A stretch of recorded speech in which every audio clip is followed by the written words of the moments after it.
Hello, this is Tommy Franks. Welcome to the 4-Star Leadership Podcast, product of the General Tommy Franks Leadership Institute and Museum. We're here to get a view into the lives of the legacy makers, the movers and the shakers of today. Offer insights from the full spectrum of the leadership community. We'll talk to former 4-star students and explore their leadership development path. We'll work to find out what they are about today and learn from the opportunities they've made for themselves in this world. It's my distinct pleasure to welcome you to this podcast. Remember, leaders are not born, they're developed.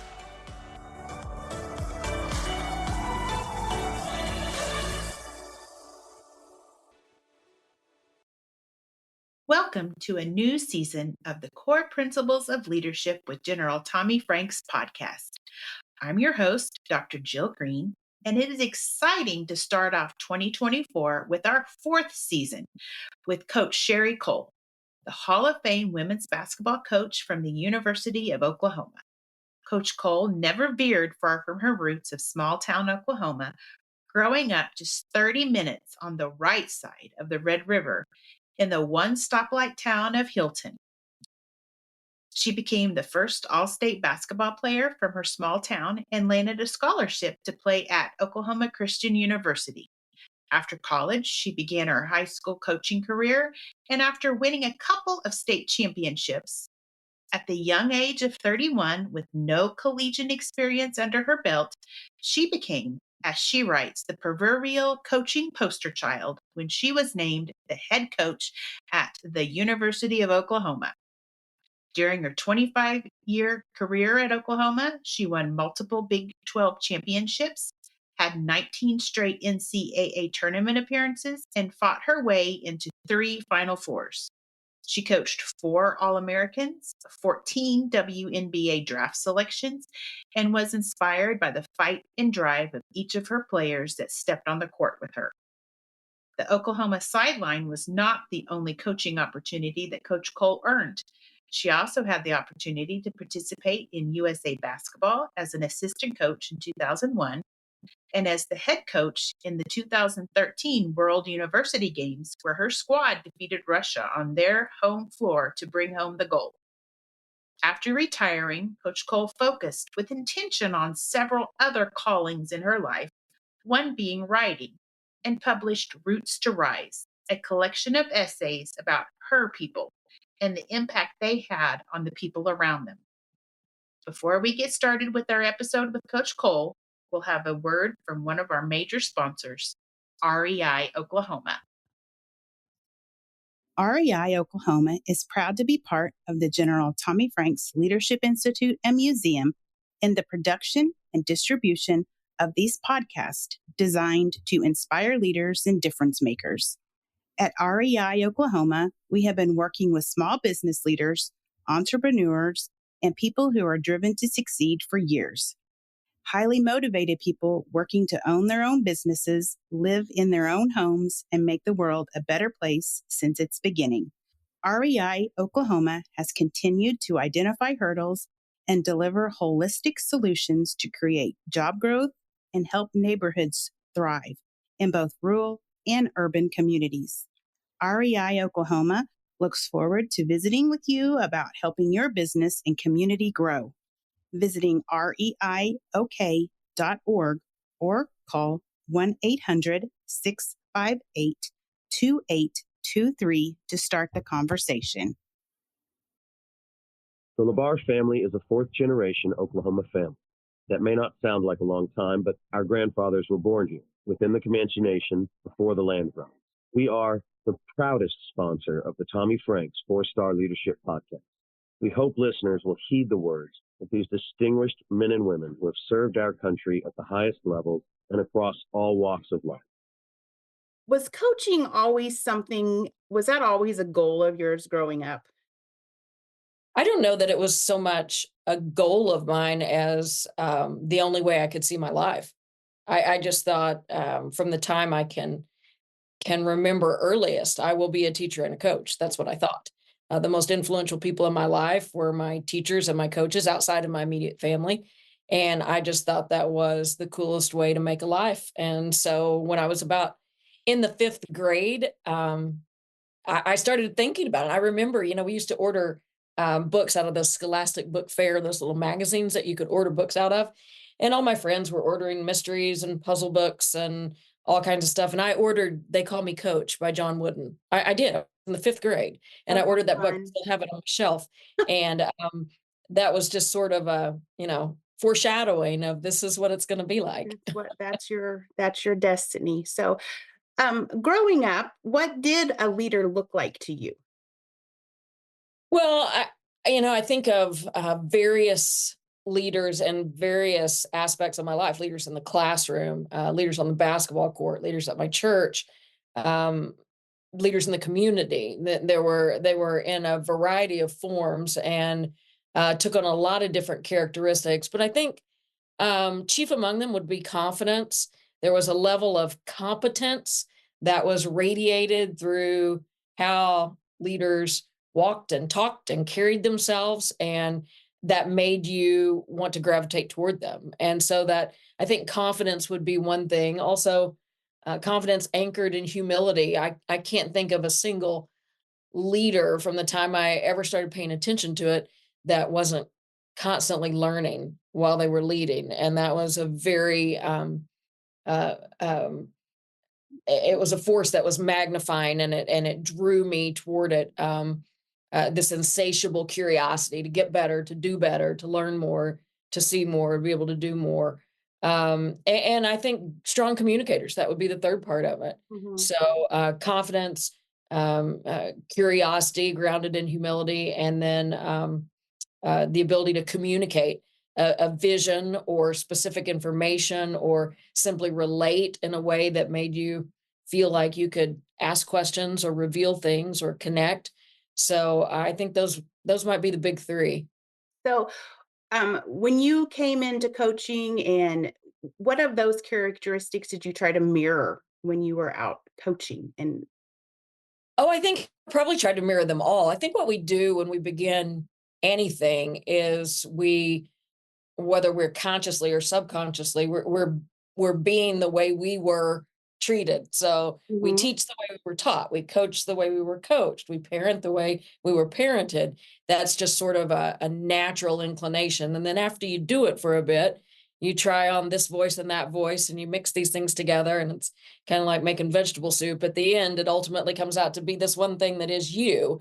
And I remember early on in my coaching that I was very much Dan Hayes. He had been a mentor of mine at Oklahoma Christian. He was the men's basketball coach there, and I really learned how to coach the 5-on-5 game from Dan Hayes from a technical standpoint.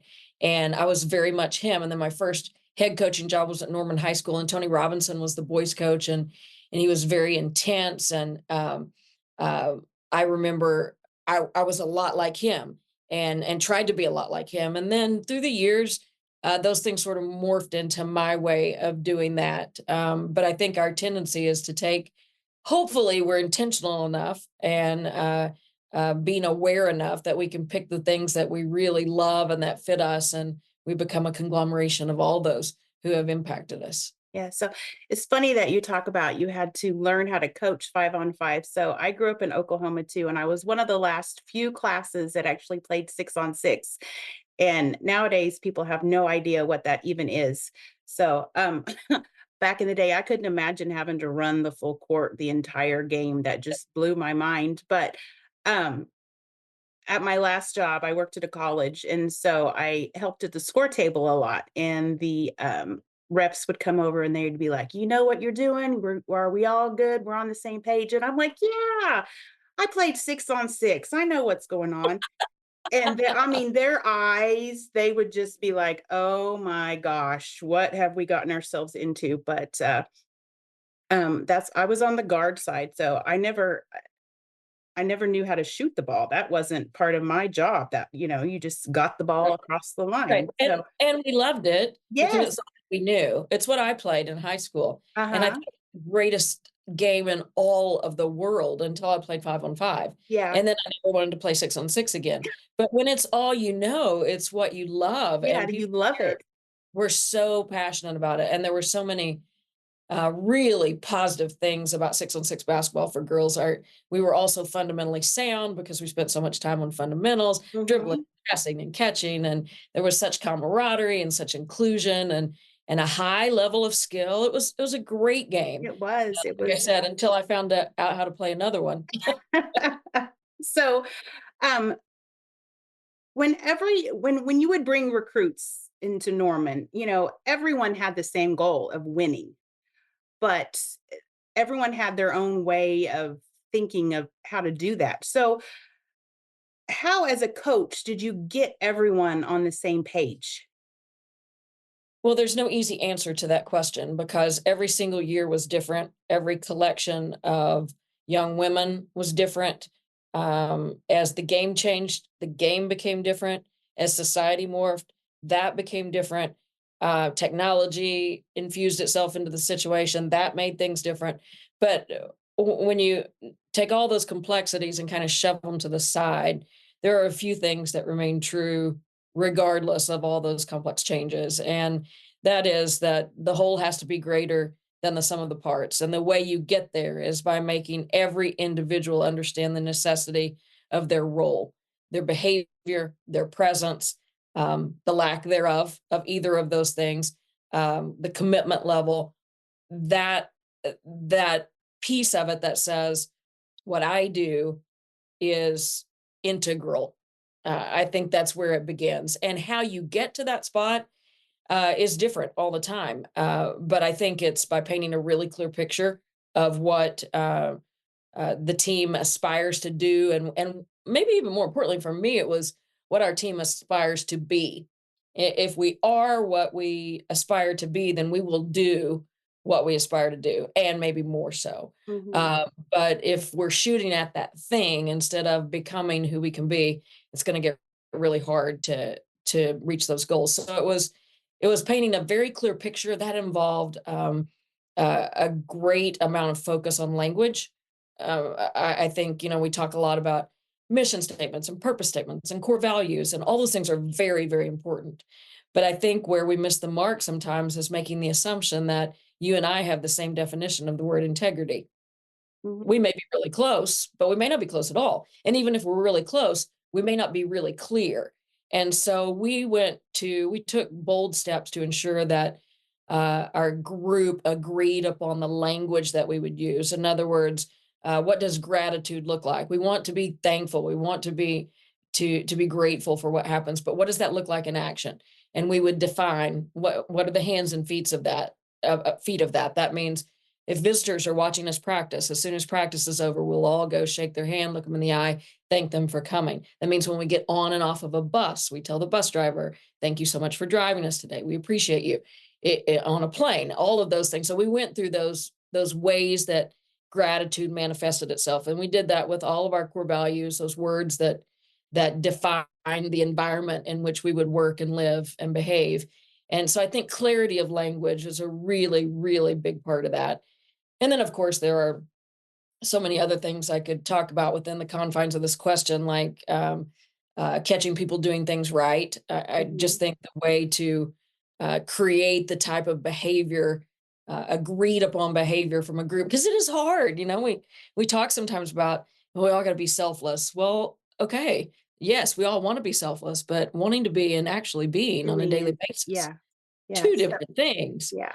So we would, reward people for the behavior that you want to see again. And so we had a what we called a moment wall where we would catch people embodying the behaviors, the core values of our program, maybe picking up trash, maybe a player stay after practice and was picking up cups on the side of the court. Snap a picture of that, put it on the moment wall along with the core value that it coincided with, and we would just continually try to um, find tangible ways to reward that behavior that we wanted to see again, and that would drive that underlying desire to live in alignment with the way we had decided to live and Mhm. behave. So when most recruits that would come into to play it in OU. I mean, when they came from their schools, they're the best of the best. Many of them were probably state champions and, some All-Americans and, All-Staters. But when you get to that level, you come up against, the Connecticuts and the Tennessees and the Baylors a- and how did you handle and how did your players handle, just being a regular fish in the ocean instead of, the alpha in the big pond?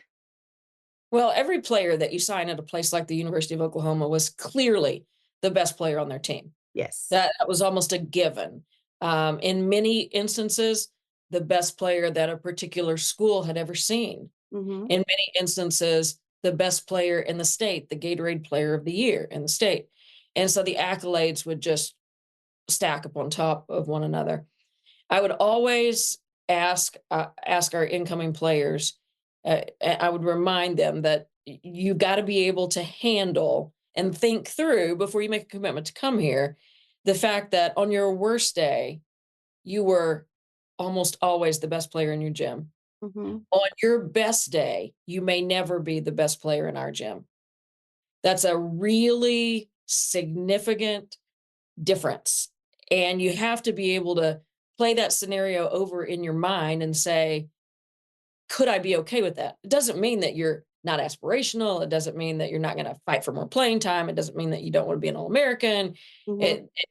None of that stuff is canceled out, but you have to be able to look at that and consider that as a possibility because the talent level is so great that one player is not going to be the best player in the gym every day because she's going to have a bad day. And when she has a bad day, that player who's just a breath below her is going to be better than her that day. And so that external sliding scale that unfortunately we've become so dependent upon, if that is what's going to control your happiness meter, your fulfillment gauge, then you're going to struggle here. And I would use that as an inroad conversation to the fact that we want this to be about an experience where you compete with you every single day.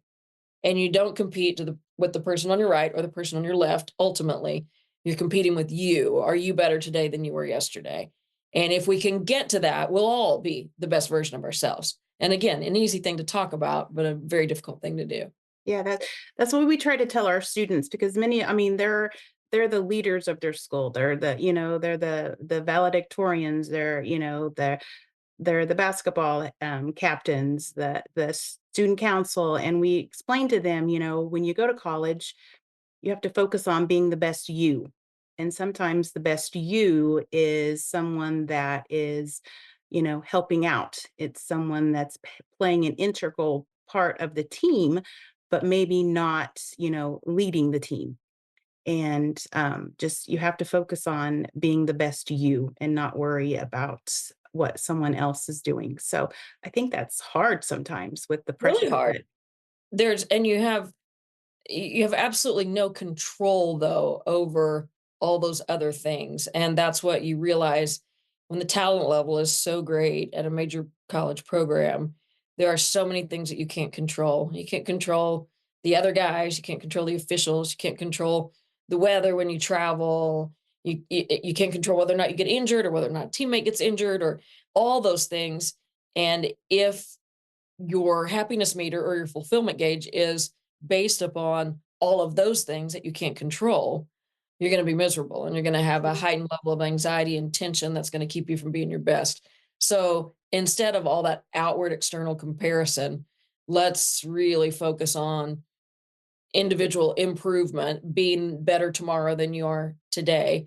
And if everybody does that, and the old saying, as the water rises, so do the boats, that will happen. So, I read your book this week, and there was some really amazing stories in there. And I loved how you wrote it. It was just kind of short stories about very important people that played integral roles in your life. And I smiled when I read that you had recruited a player from Seward Community College because Coach Littell, my dad was actually his middle school coach. Oh and my goodness. 6 in degrees of yes, separation. so in Yeah. Kansas, and so, when my dad, was in the hospital before he passed away, he, um, sent a message and a basketball signed by all the OSU, girls Mm. and the coaches, and he said that, "I'm a coach today because the way you were a coach to me." So, that just shows what, special, um, what role coaches play in people's lives. So that basketball sits in my office now. So that's the only orange that's allowed in there. But I was gonna say, but, I was gonna let that yeah, back. we, Jim Littell is a wonderful human and a fantastic basketball coach, so it does not surprise me that he did that, and that tells me a bit about your dad too. He must have been pretty special in his own yeah, right. he was a great coach. He stopped coaching before I got there, but he always gave me, he called it a tip of the game, before every game. And when I got home, I would know by the look on his face whether I had listened to his tip of the game. So he was one of those coaches that could just give you the look and you knew what you were supposed to be doing. So, but so in your book, you talked about, you could tell that every one of your players, they became family. So, um, when you're building great teams, how important is it to get to know those team members off the court? It's impossible to lead people that you don't know. You have to know what matters to them. You have to know who they are, the best of your ability, what they're triggered by, what inspires them, how they learn best, what form of communication reaches them in the most efficient way. I used to say that I did my best to treat my players fairly, but that did not necessarily mean equal. There were the ways I would talk to one kid would not be a way I would talk to another kid because Mhm, of who they were individually, how they had been raised, what their family was like. Coaching a child with no siblings is quite different than coaching one who had 4 brothers.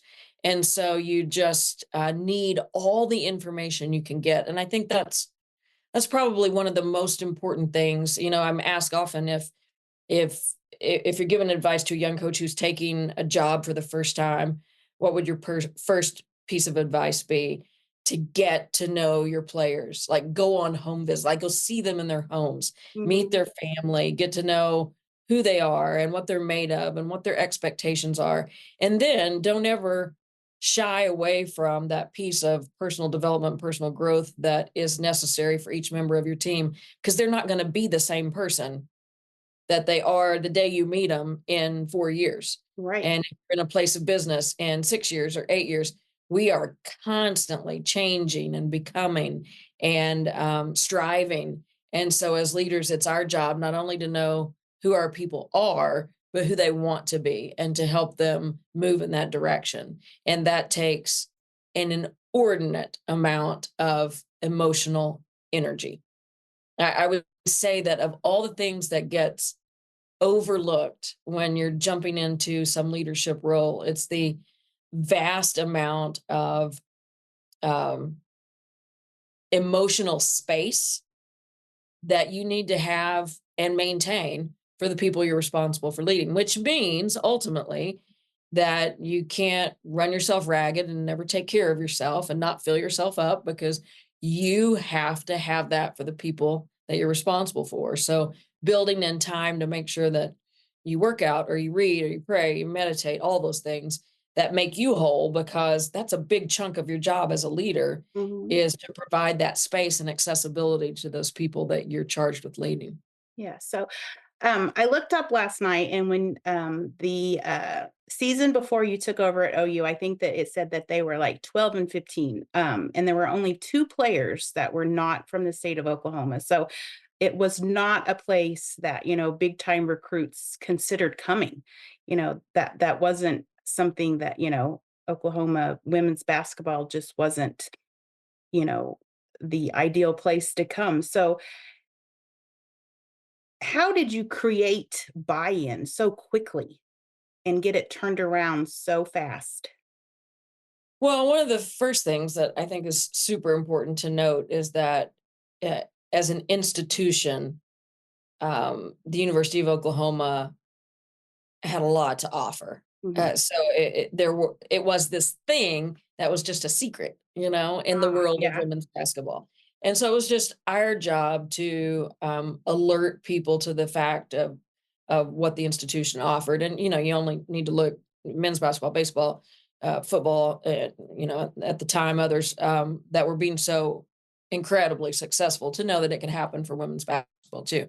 But early on in the process, we couldn't sign people from nearby because they were too well accustomed with the past. Mhm. And so, we would go talk to really talented players and they'd say, "Oh, I think you're going to get it turned around, but I only have 4 years and I just don't know if it can happen that fast. So I can't come."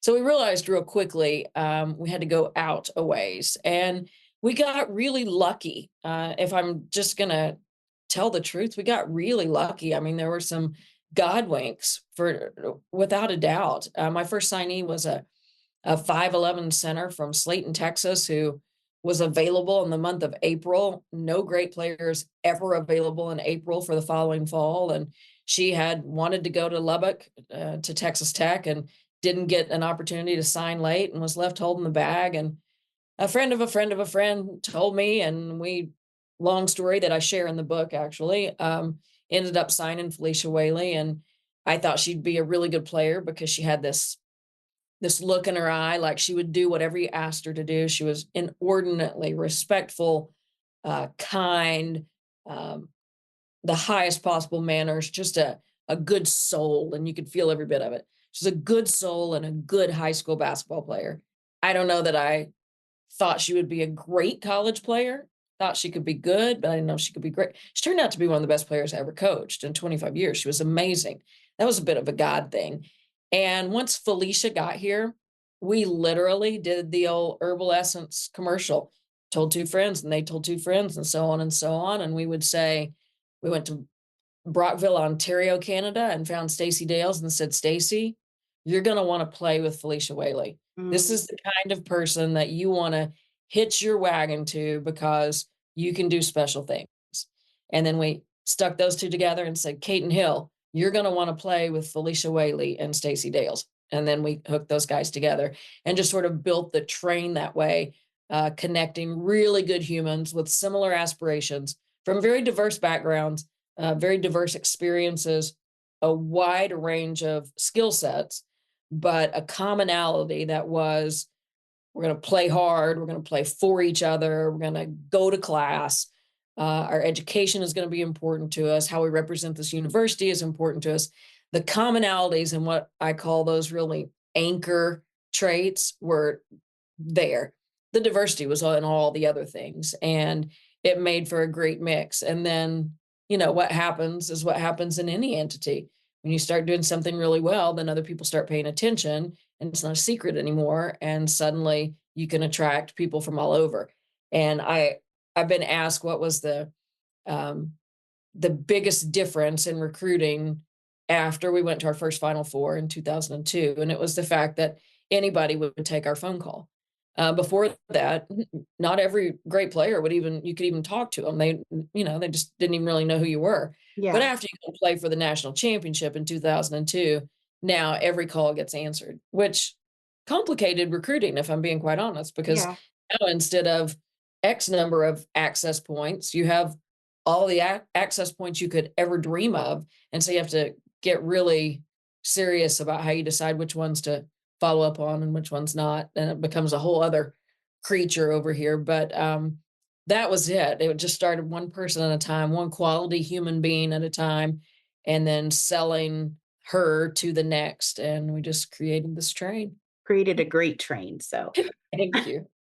Hello, this is Dr. Jill Green with the General Tommy Franks Leadership Institute and Museum. I would like to tell you about one of our partner sponsors, Justin Krieger.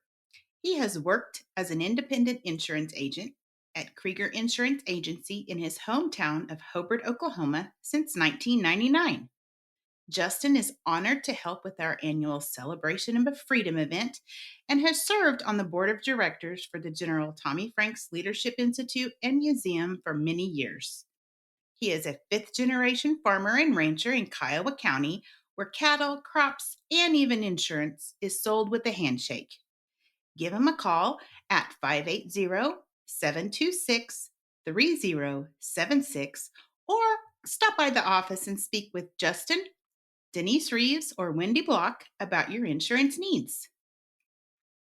Krieger Insurance is thankful for their loyal customers and friends who have supported them through the years and look forward to earning your business as well. Justin feels honored to live in such a great country, and he is proud to be a sponsor of the Core Principles of Leadership podcast. Please enjoy the rest of this podcast experience brought to you by your friends at Krieger Insurance Agency. General Franks, he always talks and says that when we're developing leaders at our institute, we're developing leaders who can disagree without being disagreeable. That's what he says is wrong with our country right now. Is no one listens to either anybody, and you're either right or you're wrong. No one understands that you can just disagree and still get along. So as a girls coach for over 30 years, I'm sure you witnessed your share of disagreements between teammates and even coaches and teammates. And how did you as a coach help teammates handle those situations? Well, civil discourse was a big part of what we did. We talked about it from day one, that the only way you can really grow is to have a conversation with somebody who knows something that you don't, or sees something in a way that you don't see it. There's nothing to be gained by a bunch of like minds sitting around having a conversation with one another. And so we valued that and talked a lot about that. And I think that most disagreements in team settings, in even in corporate team settings where people are trying to do something together, the disagreements typically don't emanate from a place of um, ill will or absolutely just trying to be defiant about something. They typically emanate from lack of clarity. People just aren't able to say or explain, show, behave in such a way that what they're trying to communicate is clear. And so it's almost always crossed signals and shades of nuance that aren't clarified, and assumptions. We would keep Don Miguel Ruiz's 4 agreements on the wall in our locker room. Don't take things personally. That's a big deal. Don't make assumptions. That's a big deal. Always try your best. Be impeccable with your word. It was kind of like the be impeccable with your word and the always try your best were way easier than those 2 in the middle. Don't make assumptions and don't take things personally. Oh, those are so hard. So hard. And it seems like if you really could, layer by layer, unpack any sort of disagreement or impasse, you could always get it back to one of those 2 things. Somebody had either made an assumption or taken something personally that was not intended that way. And we tried really hard to live by that and unpack our disagreements so that we could get to those things where we could unite and move forward in the way that we wanted to together. It's not realistic to think that you're not going to have them. Mm-hmm. It's not wise to act like they're not there when they are. The best way to approach it is to say, we're going to get crossways. We're going to, signals are going to get all mixed up. What are we going to do about it when they do? How are we going to resolve it so that we can move forward? And I typically found that the greatest growth our groups ever enjoyed was on the other side of an impasse. When things got ugly and things got messed up and we could unravel it all, we were 10 times stronger than we would have been had that never happened. So we always looked at them as opportunities to catapult even further toward the direction we wanted to go. So, and you've talked about this a lot, and one of the main aspects of coaching is knowing how to communicate. So and doing it effectively. Was that something that came natural to you, or is that something that you really had to work on? I think it's both. I think communicating verbally is a strength that came from reading so much. I think that having a command of the English language is imperative for being able to lead, especially large groups of people. But I think communication is so much more than the words that you use. It's the time that you spend, it's the tone of voice, it's the body language. There are so many different ways to communicate, and while my verbal strength, I think came pretty naturally. I've worked hard to develop some of the others. One thing that body language is a really big deal with our team. And I remember one season making a clip of myself on the sideline and showing it in practice. You know, they come in after a game and we lost that game, and they're expecting to see their turnovers and when they didn't block out, and, the pass they threw out of bounds. And it was a collection of clips of myself that I'd had my video coordinator string together of just really negative body language. And I was like, we preach this all the time. I don't know how I could expect you to have the right kind of body language. Look at mine. And, I'm a very emotional, demonstrative person. And when I looked at the film through that lens, I was mortified at my own body language. And so, I use that to tell them we're all a work in progress. None of us have got this deal cornered. We have to pay attention to it, and we're communicating constantly. And the messages I was sending them were not the ones I wanted to send them with my brain, but they were the messages I was sending them with my body. And so I think there are lots and lots of ways to communicate. And I don't think we ever arrive. That is an ongoing, constant point of study, I think, for what's working, what's not working. Is it resonating? Is it not? How can I get their attention? How can I keep their attention? How can I drive this point home? Those are just constantly recurring themes that leaders have to entertain. Yeah. Um, so when we talked about you building the culture at for the women's basketball at OU, and it happened fairly quickly. So was it harder to build a winning culture or maintain the winning culture? I wish I had a dollar for every time I've been asked that one. I haven't figured out the right answer yet. They're both really, really hard for a number of different reasons. I think the building it in the first place is arduous. It's to me, it's like training for a marathon. It's hard. You have to do it, and it's hard, but you have to do it.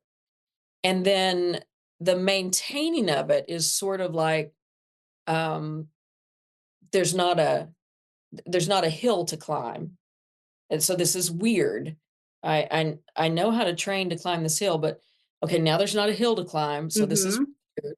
What exactly is to be done? And of course, all the things that we read and hear are true, that you don't rest on what you've done, you don't get lackadaisical, your work ethic doesn't change.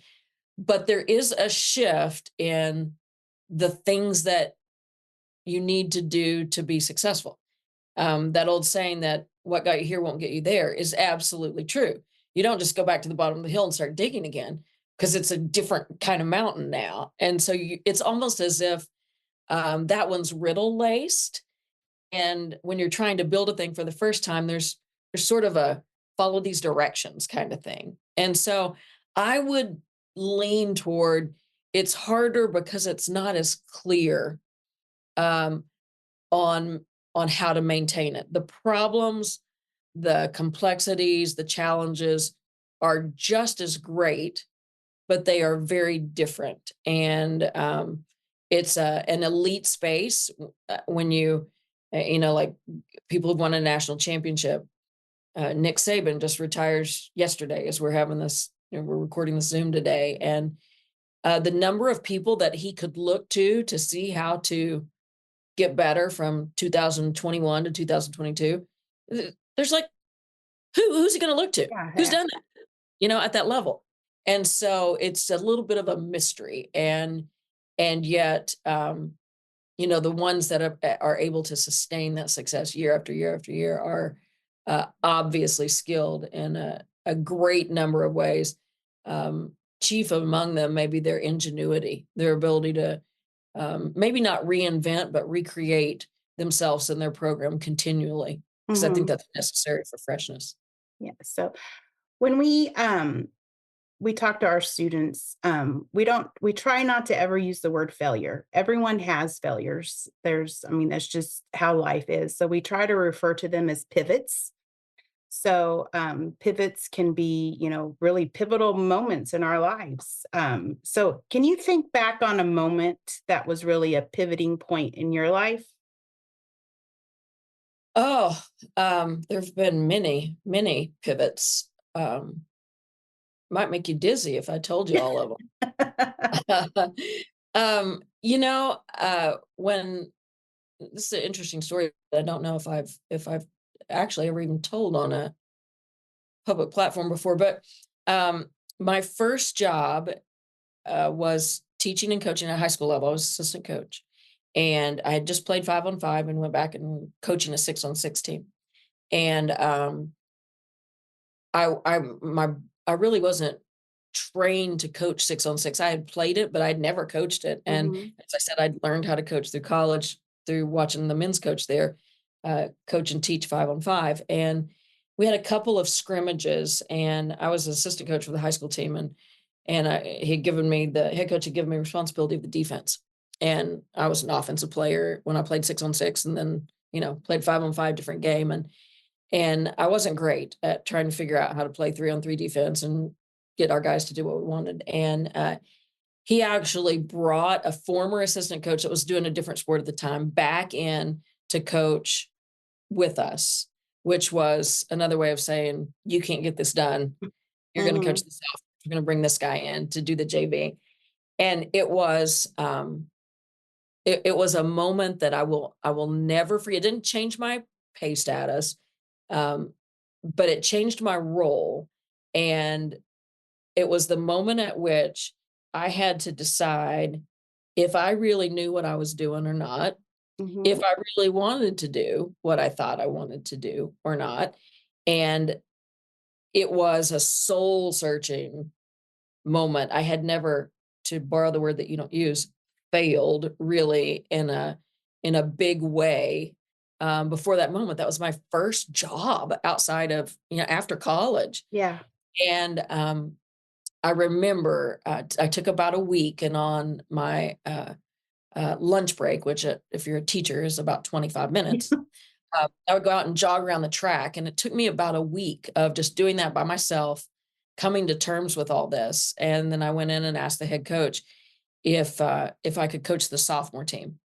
And and he said, "Why would you want to do that?" And I said, I just want to learn how to be a coach. I want to coach the sophomore team." And so I took the sophomores and took complete responsibility for them and built practice plans and drove them to their games. And we were awful. And they learned and they got better. And I learned. And it was perhaps the most formative event in my coaching career, because I had to sort of eat humble pie, and then I had to decide if I was going to go in a corner and be mad at whoever, the world, or if I was going to go hide in the closet and say, this is not really what I want to do. And I took about a week of jogging around the track and said, no, I want to get better at this. And so asked for additional responsibility. And nobody comes to sophomore games. Who cares? Nobody cared except the parents of the sophomore players. But it wasn't about that.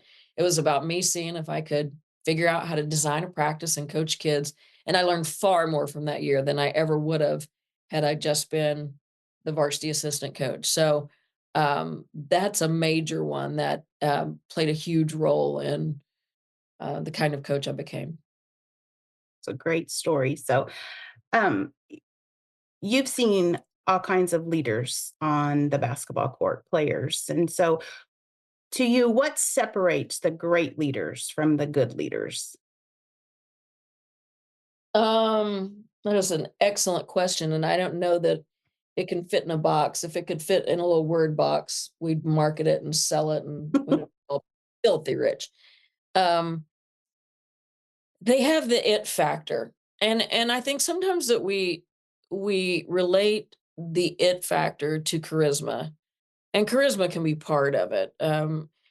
Most really influential leaders are charismatic in one form or another, but um, the it factor to me means being able to get people to do what they wanted to do in the first place.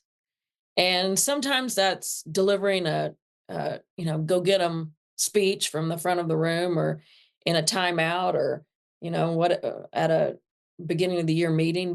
But sometimes it's a way you look at a kid or a person that you're wanting. It's a note that you write and send in the mail after they do something that they didn't get a lot of credit for, but you knew was really important. It's finding those ways to help people help themselves. Hmm. And that there's an it factor involved in that. It's not scaring people. It's not holding a giant carrot up there. It's sort of a providing a mirror in which a person can look into it and see what they want to see in themselves. And there's some sort of magic in that looks different, I think, coming through every individual person. We all do it in our own very unique ways. And so that's why I'm looking in my office, there are all these books about things like leadership and Hmm. servant leadership and success. Everybody's looking for that recipe, and that recipe changes because we're all different. And my it factor won't be like yours, Right. but that it factor is what makes great leaders great. So in the book, it kind of resonated with me.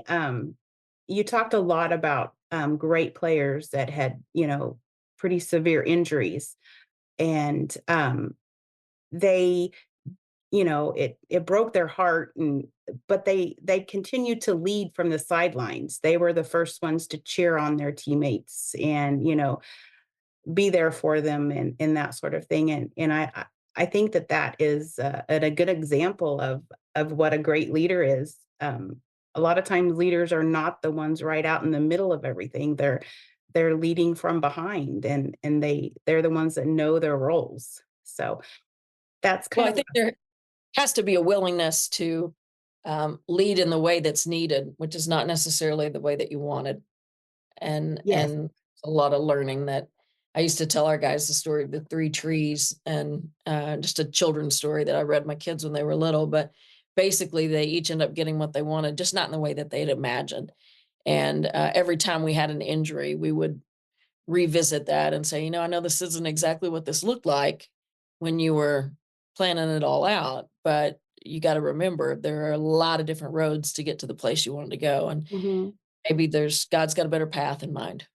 Yeah. So, um, General Franks is from a small town in Oklahoma too. He was born in Wynnewood, and his wife is from down here in Roosevelt. So they are very connected to their small town values. And he continues to say that small towns are where a handshake is your word. If you shake someone's hand, then that means you're going to do what you have said. So um, what small town values do you still try to live by? Boy, you are absolutely right. They do not leave you. They are in your DNA. Oh goodness, there are so many, Jill. Looking people in the eye when you're having a conversation, being early, being on time is 10 minutes early. I was taught that early in my, if school started, we were early. If there was parent teacher conferences, we were early. We were early to church. Um, um, in the small town of Hilton, there were you knew everybody. You just Mhm. basically knew everybody, and so um, there was there was an inherent respect, I think, in terms of I respect you no matter what. Maybe you prove to me later that I should not respect you, but there's an inherent respect. You're a human being created by God. I'm going to respect you. It didn't matter, what part of town you lived in, what kind of car you drove, what you did for a living. There was just a seamless, inherent respect. And I think that was contagious among all of us. Service, gosh, when Yeah. something happened, we all did it. I mean, Yeah. okay, we need to paint the fire hydrants in the town. All right, you got that block and we got that block, and we spread out, and that's what we would do. Involvement. And I've often said that this is kind of interesting. A couple of summers ago, I was asked at a Q&A after speaking engagement, what made you think you could go from coaching high school ball to being the head coach at the University of Oklahoma? And I thought, never really had it phrased like that before, but what did make me think I could do that? And it was a great question because it urged me to sort of roll back and see. And it was a sense of confidence that I gained from growing up in a small town, in a place where I played basketball and I was good at basketball. I sang in the choir. I was not that good at singing. Um, I was in student government. I was in the school play.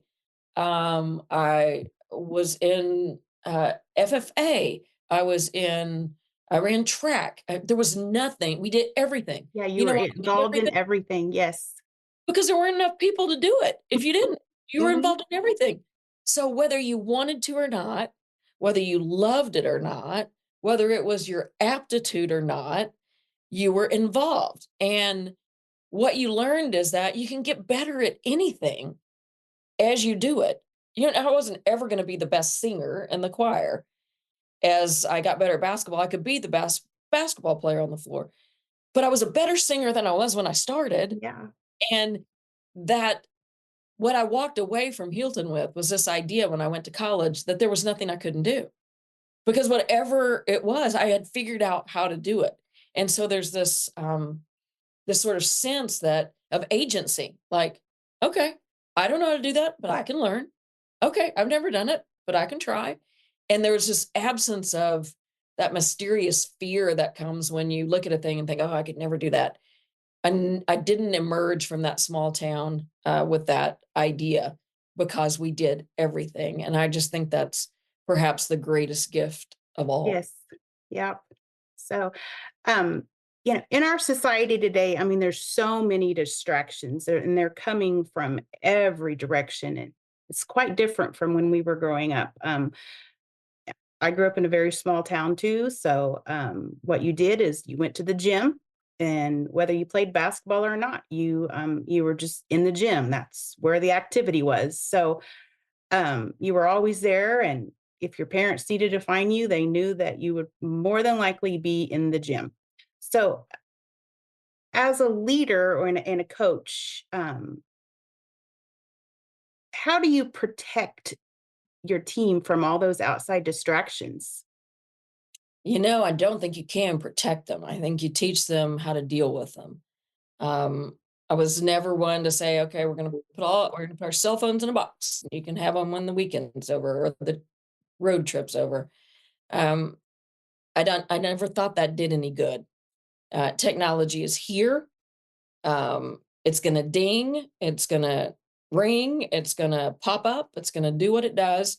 And if we don't arm young people to know how to deal with it, to have the internal muscles to be able to say no to a thing and yes to a thing, and I don't know, I'm going to think about that thing, um, then we're doing them a disservice. We can't act like it's not happening, and we can't save them from it.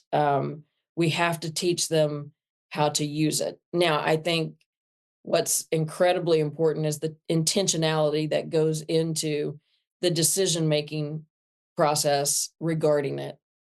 And I think that's where maybe we're missing a little bit of the opportunity that the distractions of the world offer. We all know that, goodness, Jill, it's so easy if I'm trying to figure out exactly what a word means when I'm writing. to go to my phone and Google and look at Mm-hmm. synonyms and antonyms and definitions to get exactly the right word. I can do that in a minute, where if I had to pull down a dictionary and go page by page, it would take me 30 minutes to find one word. In many ways, such as that very simple explanation or example, technology is such a positive, and there Yeah. with access to learning how to do so many things. My daughter amazes me. She's in her late 20s, and if there's anything that she doesn't know how to do, she Googles it and teaches herself in Yeah. an instant. It's amazing. So there's such an upside, but I think sometimes because we are very aware of the hazards of it, because we know of the debilitating power of distraction, um, because we want our young people to be able to focus, we miss all that we could be teaching them about intentionality and about how to grow those muscles of discernment, which are in such dire need in our country today. Instead of just siding with this group or siding with that group, thinking about what you really think or believe and pulling it out. We don't do enough of that, and we have to. That can be something that withers away, just like a quadricep. If you never go up and down stairs, if we're not using those muscles of discernment, they're going to wither away. That's the great harm, in my mind, of these devices. Yeah.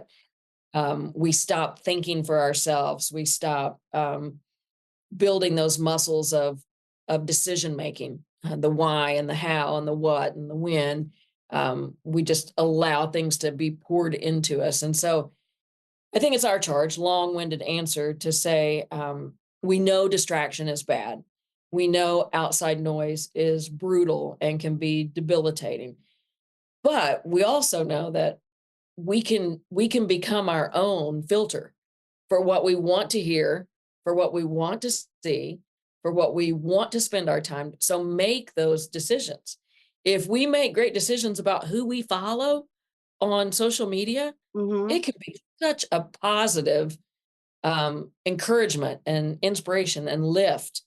Um, if it's haphazard, if we let the world decide, it's going to be horrifically distracting. Now, all of that being said, nothing will ever take the place of solitude.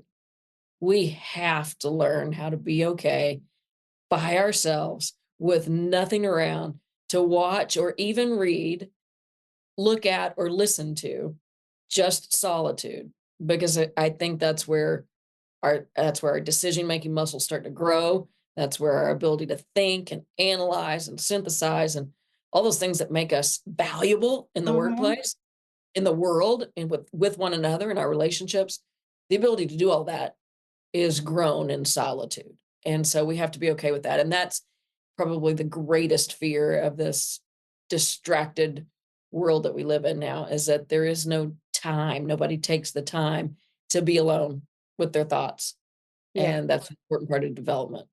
Yeah. So, as young people and they're coming into their own ways and they're trying to figure this out, what piece of advice would you give them? Do you? And I mean that from a very, you can't do you if you don't know you. So really invest in a relationship with yourself. Know what your standards are. Know what hard work is by your definition. Know what integrity is by your definition. Um, know who you are and what you believe in and what you will stand for and what you will not stand for, because that one relationship supersedes and influences every other relationship in your life. It is the one thing that you have complete and total control over. So develop that, know you, and then do you. Live you, true to your standards. So, do you think that's the same advice you would have given someone at the beginning of your career? Mm, hard to say. I think at the beginning of my career, it would be more about what you do rather than what you know. I don't think I would have had the um, experience necessary to know that if you're not really clear about yourself, it's really hard to work hard and be selfless with others and commit to a cause outside of yourself and all those things I ask my players to do. Mm-hmm. I think that I was lucky in the sense that I was raised in a family and in a place where those things lined up for me, and I had the space to figure out who I was. I knew that, but I don't think it's as easy to do that anymore. And because of, as you mentioned, the distractions and the way the world works, I think it's harder and yet more important than ever. So I don't know that I would have been equipped enough to explain it in that way at the beginning, but I think I would have wanted the same end result. Yeah. So I always try to close our podcast by asking our guests the same question. So if you could talk to your 18-year-old self, what words of wisdom would you give yourself? The question always makes me laugh because I think I probably wouldn't have listened Yeah, to whatever I know I wouldn't have. I would have told myself. But I think maybe I think don't take things personally. That piece, and I mentioned it earlier, of the 4 agreements, is such a default mechanism for us to assume that the guy who cuts us off in traffic was being a jerk. How can you do that? It was not a bad, it didn't have anything to do with you. I think oftentimes if someone, you call customer service and someone's short with you, you don't have any idea what their life was like. They're not attacking you. Just a myriad of little things like that. I think if you don't constantly pick those up and put them in a knapsack, you're able to travel so much more lightly. Mhm. And if as an 18-year-old I had been able to look past all those little things that don't mean much at the time, but they accumulate and you carry them around, and eventually it gets really heavy. To be able to just fly right over those and say it's not about that, it wasn't about me. I think it would have been a lot easier sometimes. Yeah. So, well, I appreciate your time today, and it was an honor to have a conversation with you. So, I've been a big fan since you took over. So, you did great things for women's basketball in the state of Oklahoma and our nation, and it's just been an honor to speak to you.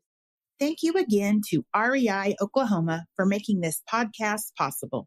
For nearly 40 years, the board, staff, patrons, and supporters of the nonprofit economic development REI Oklahoma have been committed to expanding Oklahoma's economic prosperity, earning the reputation of being one of the most comprehensive economic development organizations in the country. Business lines, training workshops, business consulting, and networking opportunities, as well as technical assistance and even commercial business space, are made available to Oklahoma entrepreneurs and small businesses. For low and moderate income individuals and families, down payment and or closing cost assistance is offered.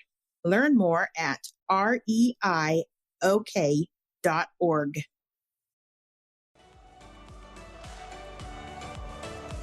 On behalf of the 4-Star Leadership with General Tommy Franks team, I'm your host, Dr. Jill Green, and this has been the Core Principles of Leadership with General Tommy Franks podcast. Now it's your turn, podcast listeners. Follow us on Facebook, Instagram, and Twitter, and let us know what you think of this episode and all our other episodes. Share this podcast with all the leaders and up-and-coming leaders in your circles. Be sure to give us a 5-star rating on your favorite podcast listening platform, and don't forget to mark your calendars the last Friday of each month for another inspiring episode. So for now, as General Franks always says, go be feisty.